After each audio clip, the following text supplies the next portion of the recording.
చట్టాల మీద వాళ్ళకి కావాల్సినటువంటి రాజ్యాంగపరంగా వాళ్ళకి ఉన్నటువంటి రక్షణ, వాళ్ళకి కావాల్సినటువంటి భద్రతను కల్పించడం కోసం జిల్లా స్థాయిలో ఏర్పాటు చేసినటువంటి కార్యక్రమానికి ముఖ్య అతిథిగా విచ్చేసినటువంటి మన జిల్లా ప్రిన్సిపల్ జడ్జి గారు శ్రీమతి జ్యోతిర్మయి గారిని వేదికని అలంకరించవలసిందిగా ఆహ్వానిస్తున్నాను. డిడి సోషల్ వెల్ఫేర్ గారు వచ్చి బొకే ఇచ్చి వాళ్ళని ఆహ్వానించి విజయవంతం చేయడానికి విచ్చేసినటువంటి మన ముఖ్య అతిథి గౌరవనీయులు శ్రీ సునీల్ కుమార్ గారు ఐపీఎస్. ఎస్సీ ఎస్టీలకు కావాల్సినటువంటి అన్ని సౌకర్యాలు కూడా ప్రజల్లోకి అమల్లో పొందించే విధంగా విధులు నిర్వర్తిస్తున్నారు.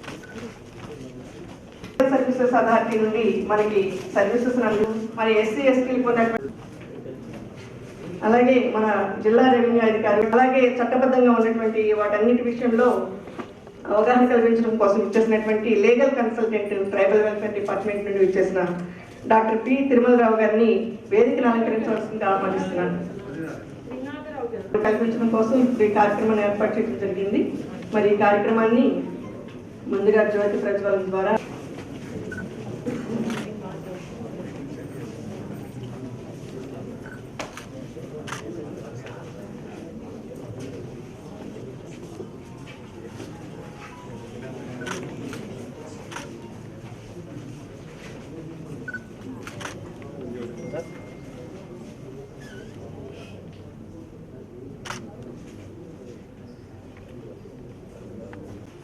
గౌరవనీయులు Shrimati P Jyothirmayi principal district judge Prakasam వారికి, అట్లాగే ఈరోజు మనం ఏ సబ్జెక్ట్ మీద అయితే ఈ సదస్సు నిర్వహించుకుంటున్నామో దీనికి సంబంధించి కీనోట్ అడ్రస్ మనందరికీ డెలివరీ చేయడానికి చేసిన మరొక ముఖ్య అతిథి గౌరవనీయులు శ్రీ పి సునీల్ కుమార్ గారు ఐపీఎస్ అడిషనల్ డీజీపీ సిఐడి. అట్లాగే నా తోటి అధికారి police department head superintendent of police Siddharth Kaushal గారికి, అలాగే నాతో పాటు పనిచేస్తున్నటువంటి తోటి అధికారి చేతన్ జాయింట్ కలెక్టర్ డెవలప్మెంట్. మరి త్రినాథరావు గారు ఆయన ట్రైబల్ ఏరియాస్లో ల్యాండ్ డిస్ప్యూట్కి సంబంధించి ల్యాండ్ ఇష్యూస్కి సంబంధించి ఎన్నో రోజుల నుంచి ఒక యాక్టివిస్ట్గా రిసోర్స్ పర్సన్స్గా సేవలు అందిస్తూ ఈరోజు మనకు భూ సమస్యలకు సంబంధించి వాటి ద్వారా మరి అట్రాసిటీస్ ఏ రకంగా సంభవిస్తాయో అనే కోణంలో ఈరోజు మనకు కొన్ని విషయాలు షేర్ చేసుకోవడానికి చేశారు వారికి.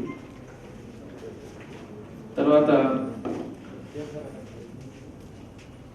జిల్లా అధికారులు, ఇందాక అందరినీ ఆహ్వానించినటువంటి జాయింట్ కలెక్టర్ ఇన్ఛార్జ్ ఆసరాన్ వెల్ఫేర్ ధన్యవాదాలు తెలియజేసుకుంటూ ఈ కార్యక్రమంలో పాల్గొనడానికి ఇచ్చేసినందుకు ఒక 5 minutes ఈ కార్యక్రమం ఎలా చేద్దామనే దాని మీద. మరి ఒకసారి మన ఇండియన్ సొసైటీని తీసుకుంటే మనం ఆలోచనలు ఎప్పుడు కూడా తగ్గించుకోవాలి, లేదా మెరుగుపరుచుకోవాలి, లేదా సంస్కరించుకోవాలి. మన చరిత్రను పరిశీలిస్తే అదే కనిపిస్తుంది. అనేక సందర్భాల్లో మనం గతంలో చారిత్రకంగా చూసుకుంటే మరి మన సమాజ నిర్మాణంలో సామాజిక సంబంధాల్లో చాలా మార్పులు వచ్చినాయి. ముఖ్యంగా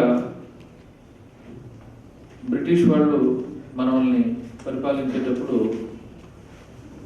మన సమాజం ఒక ఆధునికమైనటువంటి దృక్పథానికి లోనైన దానివల్ల మన సమాజాన్ని మనం కొత్తగా చూసేటువంటి అవకాశం వచ్చి అప్పుడు మనకు తెలిసి వచ్చింది చాలా రుగ్మతలు ఉన్నాయి, వాటిని మనం సంస్కరించుకోవాలి, బాగు చేసుకోవాలి. అందుగురించే ఒకవైపు బ్రిటిష్ వారిపైన మనం పోరాటం చేస్తూ స్వతంత్రం కావాలని, సమాంతరంగా మనల్ని మనం సంస్కరించుకునేటువంటి ఉద్యమాలు కూడా నడిచినాయి. వాటిని మనం సోషియో రిలీజియస్ రిఫార్మ్స్ అంటాం.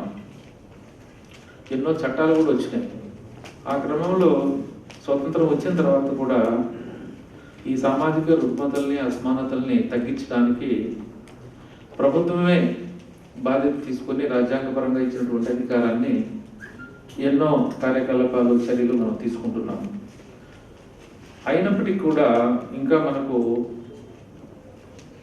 మన దేశంలో సామాజిక స్థితిగతుల్ని గ్రామాల్లో పట్టణాల్లో మనం పరిశీలన చేస్తే ఇంకా బడుగు బలహీన వర్గాలకు చెందినటువంటి ప్రజలు ఇబ్బందులకి గురవుతున్నటువంటి విషయం అన్ని రంగాల్లో, రాజకీయంగా చూసినా, సామాజికంగా చూసినా, ఆర్థికంగా చూసినా, ఇట్లా ఏ కోణంలో చూసినా సరే ఇంకా వెనుకబాటుతనం అనేది మనకు ఉంది. ఈ క్రమంలోనే మరి వీరికి సంబంధించినటువంటి హక్కులు పరిరక్షించాలి, వాళ్ళు బాగుపడాలి, అనేక సంక్షేమ కార్యక్రమాలు చేస్తే తప్ప, అభివృద్ధి కార్యక్రమాలు చేస్తే తప్ప వాళ్ళ యొక్క జీవన స్థితిగతుల్లో మార్పు రాదన్నటువంటి లక్ష్యంతో ప్రభుత్వాలు, భారత ప్రభుత్వం కానీ రాష్ట్ర ప్రభుత్వాలు కానీ అనేక రకమైనటువంటి ప్రోగ్రామ్స్, స్కీమ్స్, ప్రాజెక్ట్స్ ఇంప్లిమెంట్ చేస్తూ మరి ముఖ్యంగా మరి ఏదైతే ఒక వివక్షతో కూడినటువంటి చూపు వల్ల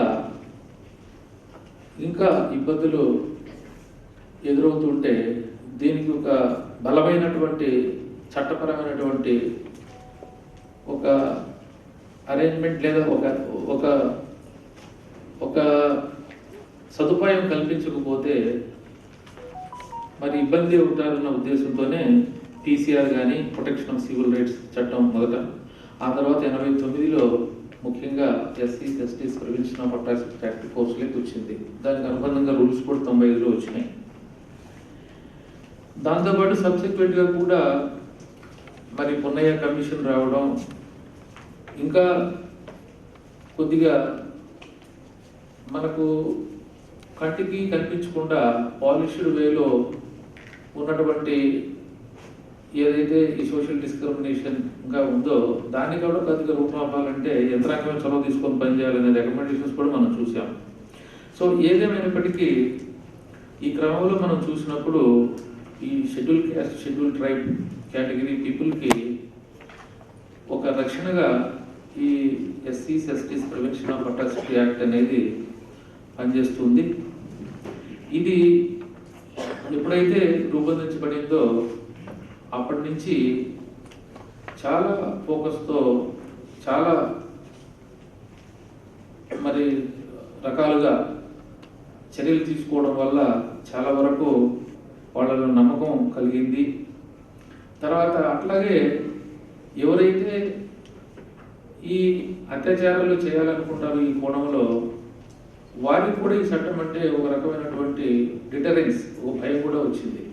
సో రెండు వైపుల నుంచి మాకు రక్షణ ఉంది అన్నటువంటి ఆత్మవిశ్వాసం ఆ వర్గాల్లో కలగడం, ఎవరైతే ఇబ్బంది పెడుతున్నారో సామాజికంగా వారికి కూడా ఈ చట్టం ఉంది, మనం ఏదైనా మరి కమిట్ చేస్తే అఫెన్స్ చాలా సీరియస్గా ఉంటుంది పరిణామాలు అన్నటువంటి ఒక నమ్మకం కూడా వీళ్ళలో కలిగిన దానివల్ల మ్యూచువల్గా చాలా వరకు ఒక రకంగా కొంత మార్పు వచ్చిందని చెప్పాలి. అయితే ఈ మార్పు ఆశించడానికి వరకు వచ్చిందా అంటే ఈనాటికి కూడా నాకు తెలిసినంత వరకు మనం సర్టిఫై చేయలేము.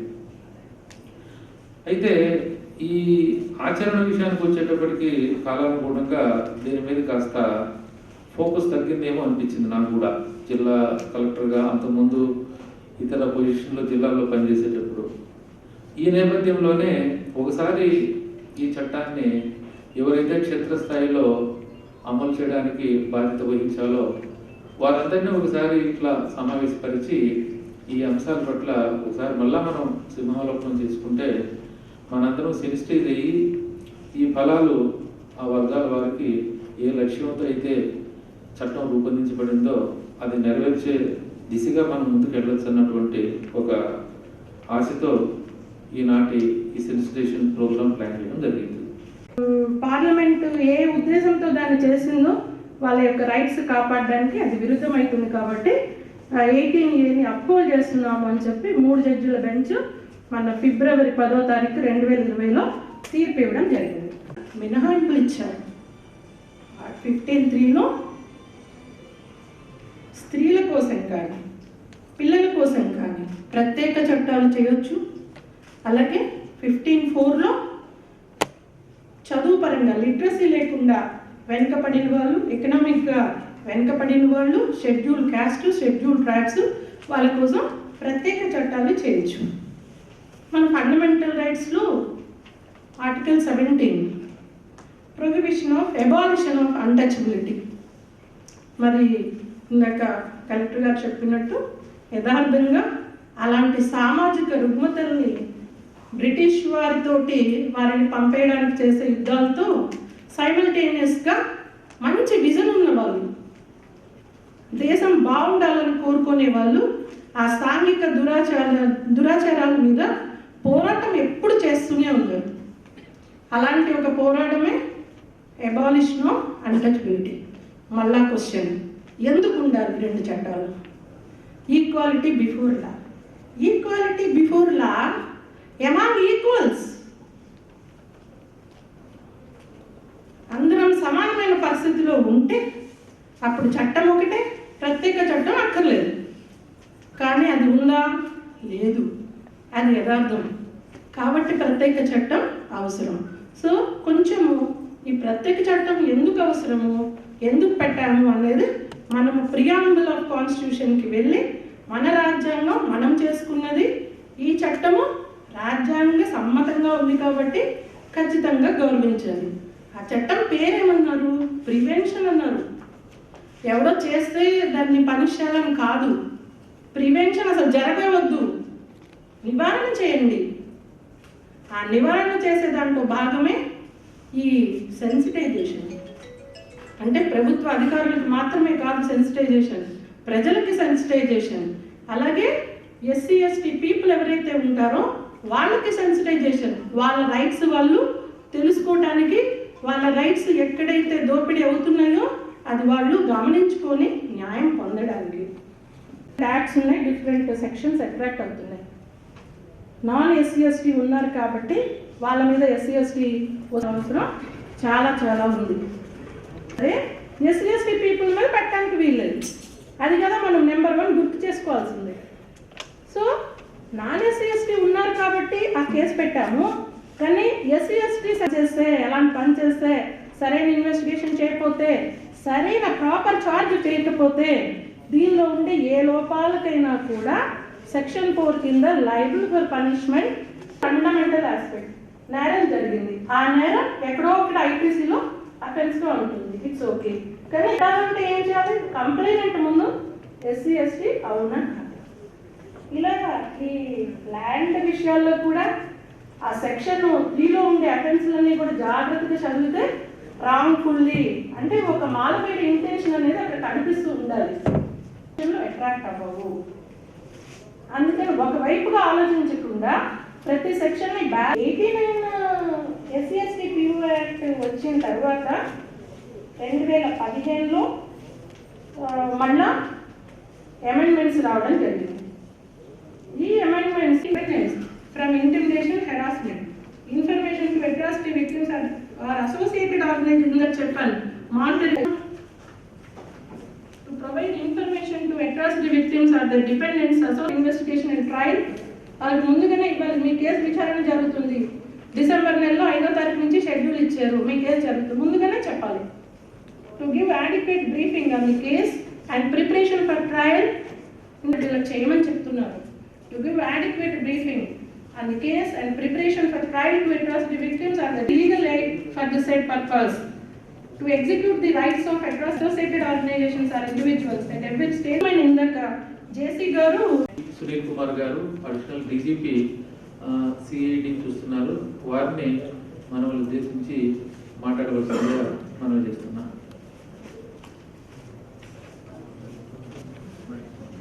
కలెక్టర్ శ్రీ బోలా భాస్కర్ గారు అండ్ ఏమిటి అనేది ఇంతకుముందు మేడం గారు అన్న విధంగా ఇంకా సమాజంలో అసమానతలు ఉన్నాయి కాబట్టి కొన్ని వర్గాలు తమను తాము రక్షించుకునే పరిస్థితి లేదు కాబట్టి వాళ్ళ కోసం ఈ యాక్ట్ పెట్టడం అనేది జరిగింది. సో దీన్ని మనం హిస్టారికల్ పర్స్పెక్టివ్లో తీసుకున్నట్లయితే బ్రిటిష్ ఇండియా నుంచి ఇండిపెండెంట్ ఇండియాగా మారే క్రమంలో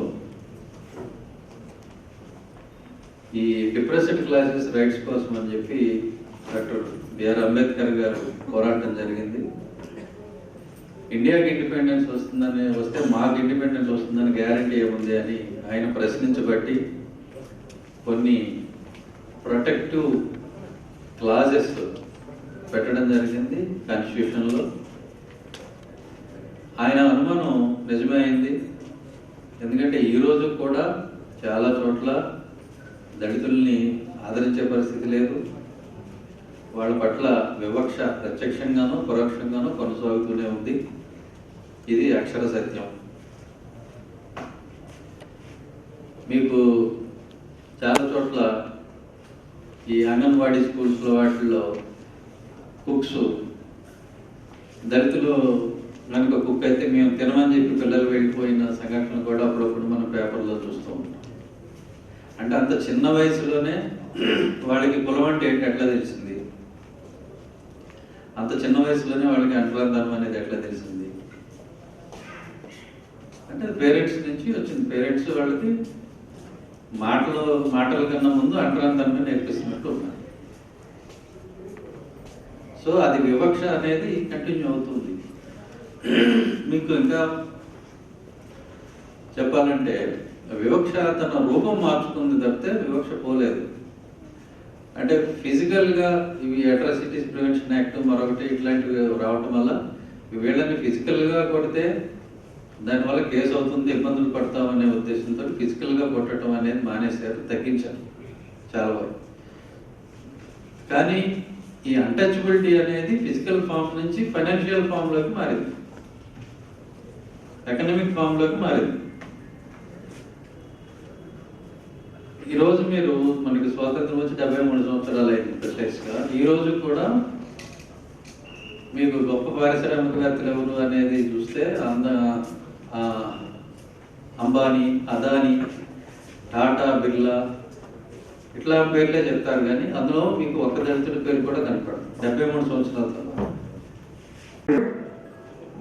The approach in the legal service authority, definitely we will arrange a confidence advocate without any fees.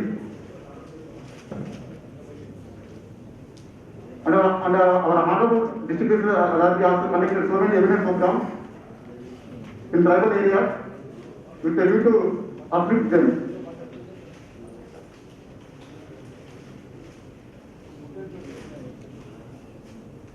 Then we have seen there are 8 figures containing the SC/ST Prevention of Atrocity Act and the rules and all these schemes enacted by the National Legal Service Authority and the State Legal Service Authority and the activities done by the District Legal Service Authority, and if the provisions of the Act and the rules and other enactments are implemented with reference to it, I have no manner of doubt whatever to say that certainly fulfill the dreams of the father of the Constitution, Dr. B.R. Ambedkar.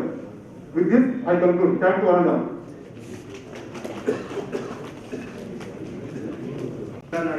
Joint ప్రకారం అడగటం లేదా collector గారు అడగటం, land issues clarifications అవసరం అయినప్పుడు immediate clarification కోసం రాయాలి. మీరే కూర్చుని సో చట్టం ఎలా చెప్తుంది, మా కలెక్టర్ గారు ఎలా అన్నారేంటి అని అనుకుంటాం కాదు. Suppose if there is any gap in the implementing the law ఉన్నప్పుడు క్లారిఫికేషన్ అడగాలి, అది గవర్నమెంట్ నుంచి అడగాలి. సో గవర్నమెంట్ ఈ క్లారిఫికేషన్ తెచ్చుకుని ఇంప్లిమెంట్ చేయాల్సిన అవసరం ఉంది. I think that so sensitization government అఫీషియల్స్కే కాదు, సెన్సిటైజేషన్ ఎవరు చేయాలి, పర్పెట్రేటర్స్ ఆఫ్ ది క్రైమ్, నేరాలు చేసే వ్యక్తులకి సెన్సిటైజ్ చేయాలి, విక్టిమ్స్ కి చేయాలి. సో డిస్ట్రిక్ట్ జడ్జి గారు చెప్పినట్టుగా మనం schedule caste schedule tribe communities కి వాళ్ళ హక్కుల గురించి చెప్పాలి. అదేవిధంగా పర్పెట్రేటర్స్ ఎవరైతే చేస్తారో వాళ్ళు కూడా చెప్పాలి. మనం ఎప్పుడు కూడా మనం హక్కులు ఉన్నాయని చెప్పడానికి దగ్గరికి వస్తాం, కానీ హక్కుల్ని భంగం పరిపించే వాళ్ళు కూడా ఉంటారు కదా. సో జనరల్ అవేర్నెస్ కూడా అవసరం ఉంది. సో జనరల్ లీగల్ అవేర్నెస్ కూడా అవసరం ఉంది. గ్రామాల్లో కానీ ఎక్కడైనా సరే ఐ థింక్ దట్ ఎక్కడైతే ఈ ట్రబుల్ ప్రోన్ ఏరియాస్ ఉన్నాయో అందరినీ పిలిచి కూర్చోబెట్టి you have to discuss with all stake holders.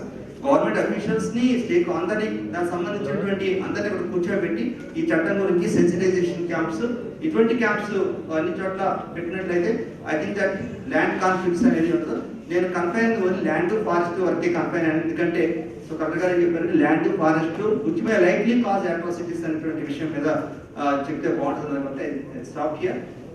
మీకు ఏదైనా డౌట్స్ ఉన్నా కూడా యూ కెన్ ఆస్క్ ట్రైబల్స్ గురించి అడిగితే చెప్పగలుగుతాను, లేకపోతే ఈ యాక్ట్ గురించి అయినా సరే పర్టికులర్ ల్యాండ్ ఫారెస్ట్ సంబంధించిన వరకు అని అడిగితే నేను చెప్పగలుగుతాను. Stop here.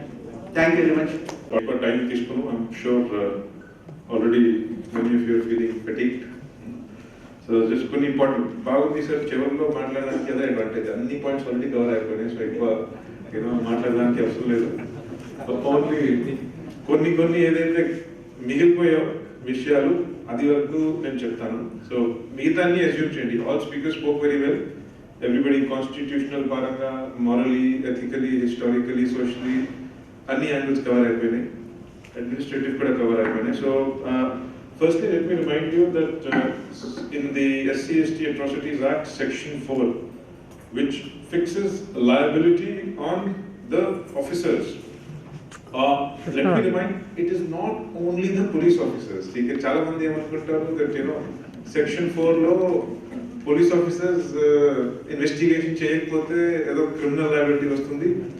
Mind you, it applies to all the officers, not just to police officers. So for example గా చెప్తాను, మేము మాకు ఎఫ్ఐఆర్ వస్తే ఈ కేసు కింద ఈ సెక్షన్స్ కింద ఎఫ్ఐఆర్ ఉంటే మాకు అలవాటు ఉంది, పక్కాగా అలవాటు ఉంది. మేము ఖచ్చితంగా వెంటనే will write letter to the tahsildar, మాకు సర్టిఫికేట్స్ ఇవ్వండి అని. అది ఎక్కడో చోట మిస్ అయిపోయి 1 year వరకు కూడా రాకపోవడం, మన వాళ్ళు కూడా మేబీ మళ్ళీ అడగకపోవడం అట్లా జరుగుతాయి కొన్ని సందర్భాల్లో. అప్పుడు మన సైడ్ నుంచి ఒక అక్నాలెడ్జ్డ్ కాగితం తహసీల్దార్ ఆఫీస్ కి వెళ్ళే ఉంటే అప్పుడు if the court questions as to why the delay is there beyond 60 days, and if on examination it is found that it is because the Tehsildar has kept the caste certificate pending for 1 year, ఖచ్చితంగా the Tehsildar will become liable under Section 4. అట్లానే same thing for say medical department. మనము ఏదైనా injuries తో వచ్చి ఉంటే మనము వెంటనే, మాకు అలవాటు అయిపోయింది, మనం సెట్ అయిపోయాము, మేము ఒక కానిస్టేబుల్ ఇచ్చి వెంటనే హాస్పిటల్కి పంపుతా ఉంటాము. ఖచ్చితంగా చేయడం జరిగింది. అలాగే దాంతోపాటు what is the delay analysis, crime ఎక్కడ మనకి డిలే అవుతుంది, ఏ స్టేజ్లో వర్క్ ఫ్లోలో ఎక్కడ డిలే ఉంది అని కూడా బ్రీఫ్గా మనకి పీపీటీలో చూపించడం జరిగింది. ఇప్పుడు కూడా మనకి త్రినాథరావు గారు మాట్లాడుతూ కూడా చెప్పారు, the atrocities are mostly related to land నుంచి వస్తుంది. అలాగే ఇట్ హ్యాస్ ఇట్స్ ఓన్, మళ్ళీ అక్కడి నుంచి it will have its own cascading effect అని చెప్పడం జరిగింది. సో ఇందులో మనకి ఇప్పుడు నా టాపిక్ వచ్చి relief and rehabilitation. So relief and rehabilitation ఆ పాయింట్ రీచ్ అవ్వాలంటే ఫస్ట్ మనకి అకరెన్స్ ఆఫ్ ఇన్సిడెంట్స్ అయిపోయింది. At the same time investigation is also started. IO ఉంటారు, మనకి స్పెషల్ కోర్ట్స్, అలాగే మనకి స్పెషల్ పబ్లిక్ ప్రాసిక్యూటర్స్ ఎవరు ఉంటారు వాళ్ళ రోల్ కూడా అయి ఉంటారు. అలాగే మనకి రిలీఫ్ అండ్ రిహాబిలిటేషన్ వచ్చేపాటికి యాక్ట్లో చెప్పే ప్రకారం we have to identify the places where ఇది ఫ్రీక్వెంట్ అక్కరింగ్ ఎక్కడ ఉన్నాయో అక్కడ అది ఐడెంటిఫై చేసుకోవాల్సి ఉంటుంది. అండ్ ఫీల్డ్లో ఉన్న officers they should be visiting it.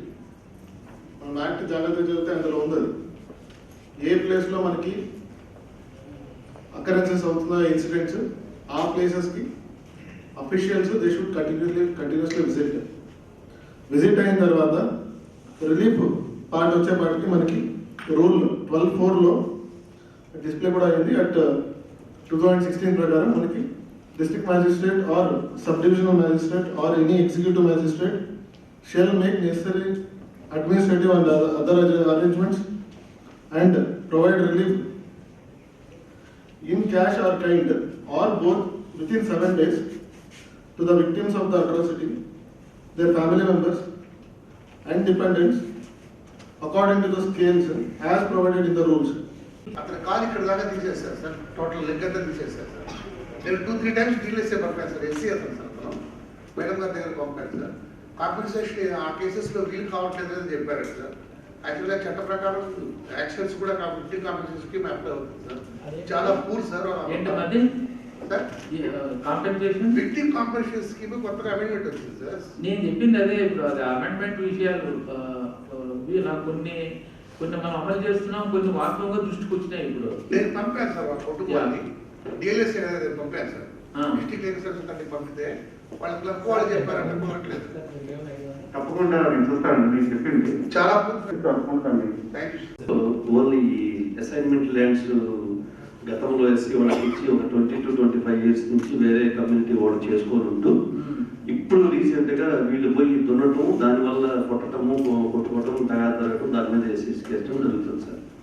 దాని పొజిషన్ వచ్చేటప్పటికి వీళ్ళే ఉంటున్నారు సార్. అంటే ఎవరైతే వాళ్ళ దగ్గర కొన్ని ఆన్ రికార్డు ఈ ల్యాండ్ వాల్యూ పెరిగిన తర్వాత ఇప్పుడు ఇలాంటి ఇన్సిడెంట్స్ వస్తున్నాయి సార్. అంటే నా సజెషన్ ఏంటంటే సార్, ఇలాంటి అసైన్మెంట్ ల్యాండ్స్ ఎవరి ఉన్నాయో కొద్దిగా మనకి ఎటు లోకల్ వీఆర్ఓ సచివాలయం స్టాఫ్ ఉన్నారు కాబట్టి ఎవరెవరు అసైన్మెంట్ ల్యాండ్స్ ఎవరు అధీనంలో ఉందనేది తెలుసుకుంటే మనం దాని మీద ఒక తీసుకుంటే బాగుంటుందని నా ఉద్దేశం సార్. Thank you.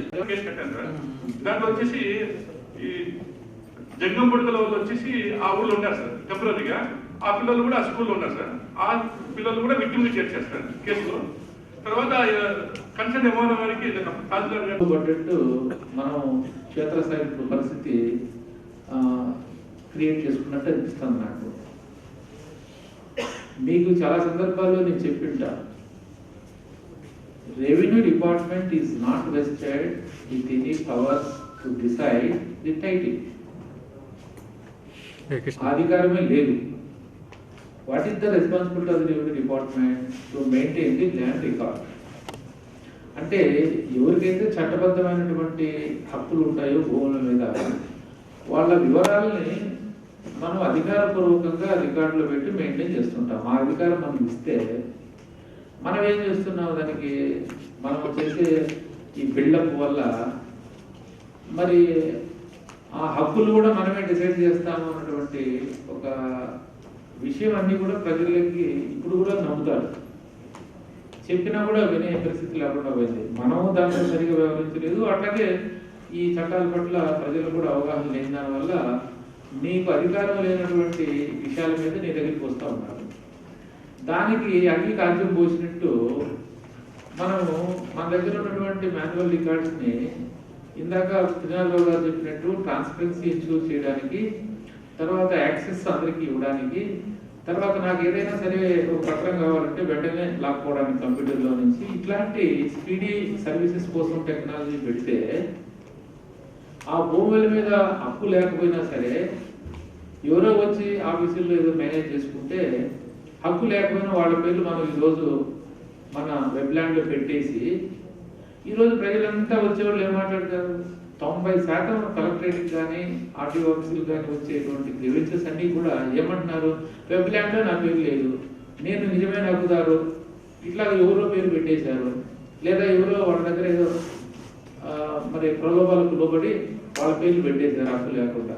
ఒక హక్కు లేనటువంటి వ్యక్తి భూమి మీద మన రికార్డు మెయింటైన్ చేయమని చెప్పి పెడితే చూసుకొని ఎట్లా పెడతాం మనము? అబ్సల్యూట్